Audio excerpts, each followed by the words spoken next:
Hello, today I want to show you how to make tomato and basil soup. It is one of my proper go-tos when I want something just warm. It's that kind of weather now, we're November tomorrow, something that's warm, something that's easy to do.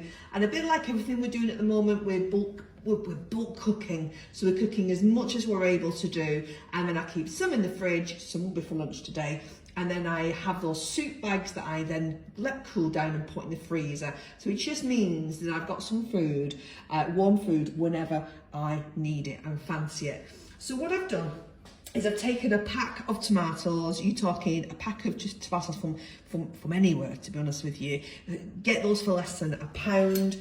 And then I am just halving them, quartering them. What I love about this, right, is you don't need to be delicate.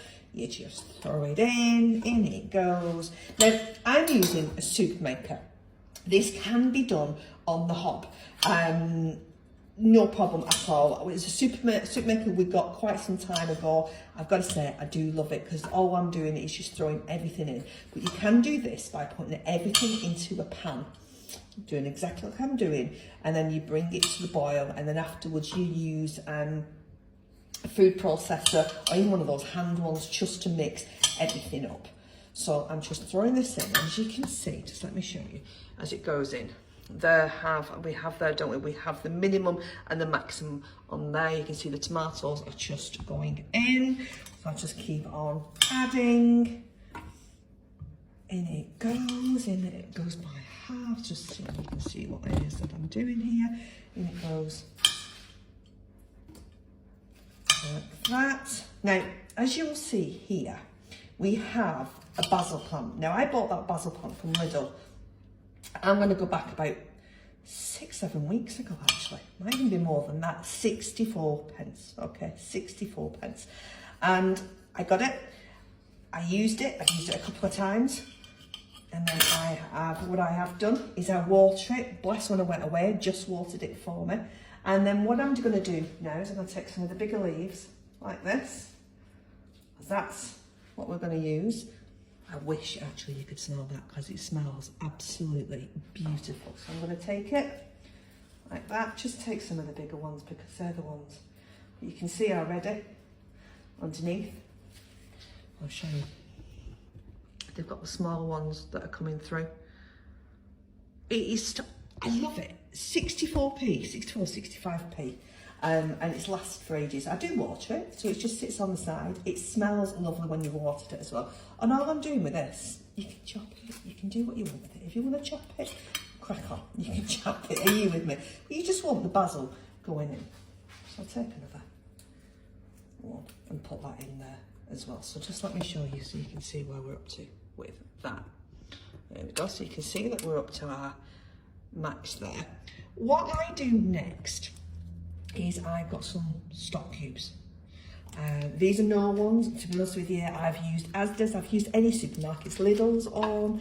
Now I had 2 because I'm all about taste. You can add 1, you can do it 1, there'll be someone coming back saying, you only need to use 1. You can do whatever way you want to do it. I just know that when I've done it in the past, I put the 2 in. I'm just going to go and grab the salt and pepper. Would have been helpful if I'd had them at the side with everything else and give that a real good. This pepper comes out slow, I'll be honest with you. So it looks like I'm putting tons in. But again, you've only got very few ingredients, so you want some taste. These, I love these. So we get these from Lidl. Again, they're less than £1. Salt comes out really quick. And it just means that I'm not having to do that thing where I am having to try and fill them up. We've had some really beautiful salt and pepper things over time, but then I've also had lots of salt and pepper over my worktops because I've not been careful when I've added things.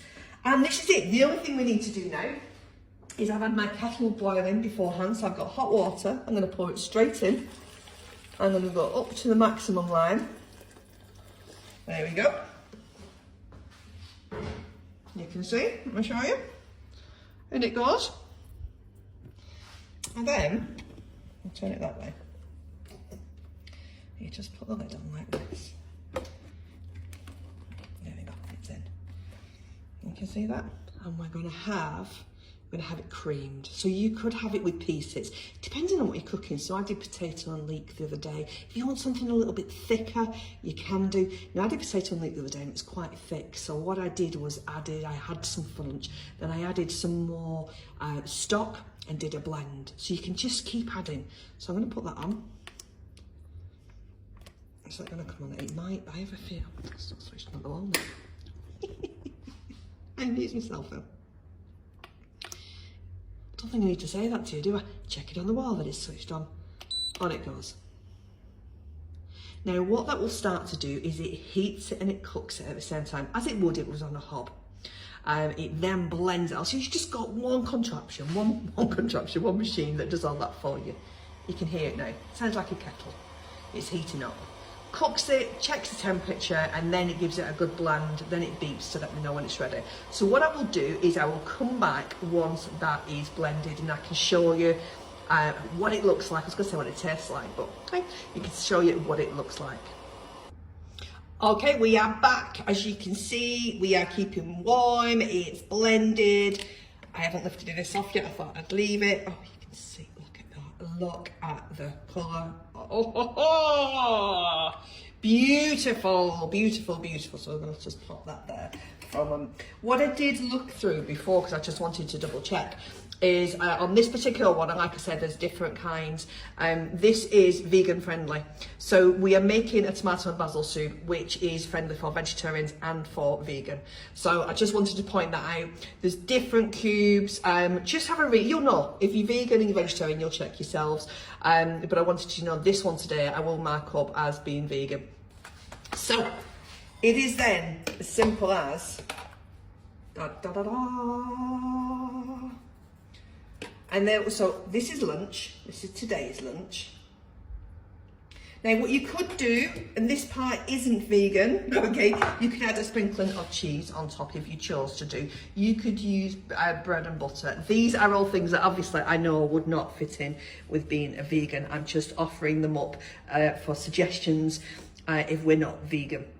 And that said, what I will do later on is once this has cooled down, not my lunch I'm going to eat, but what I'm going to do with the rest of that's in the soup maker is I'm going to then portion that up into soup bags, and then I'm going to let that cool down first, do that, and then I'll put one in the fridge and a couple in the freezer so that when I'm ready for it, I don't have to come home and make another load of hot food.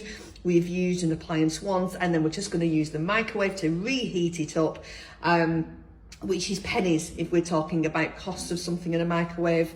So enjoy your soup. I will finish this off. I'll take some pictures. I'll also do a recipe card as well. I've been doing those. I've done one recently for the chilli. I shall do one of these and get this onto our website, rainbowafterthestorm.org, which you can download. Enjoy, absolutely enjoy. So I've put the rest of the soup in my little soup bag. What I will do is I'll probably put them straight in the freezer because I'm out tomorrow. So again, it's just knowing where you are. And all I would do when I'm going to have that on the day is take it out on the day, pop it in the microwave, heat it up, and there we go. Hot food whenever it is that you need it. I hope you enjoy. Bye.